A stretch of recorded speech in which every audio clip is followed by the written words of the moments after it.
Assalamu alaikum everyone. Hope you are well and doing great with my channel.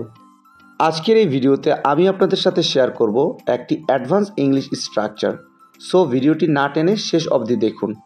সে একজন নেতা হলো, সে একজন engineer হলো, সে একজন শিক্ষক হয়েছে, সে একজন খেলোয়াড় হয়েছে। এই প্রতিটা বাক্যে যে জিনিসটা কমন আমরা দেখতে পাচ্ছি সেটা হলো অথবা হয়েছে।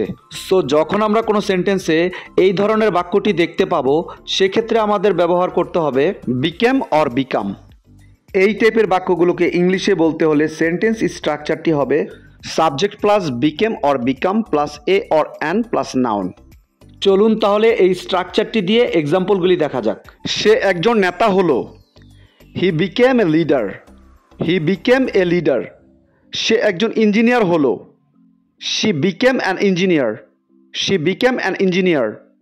সে একজন শিক্ষক হয়েছে, he has become a teacher, he has become a teacher. সে একজন খেলোয়াড় হয়েছে, he has become a player, he has become a player. I hope এই স্ট্রাকচারটা আপনারা ভালোভাবে বুঝতে পেরেছেন। Now it's your turn. আমি একজন গায়ক হলাম, আমি একজন গায়ক হয়েছি। এই বাক্যটি ইংলিশে কি হবে আপনারা কমেন্টে লিখে জানাবেন।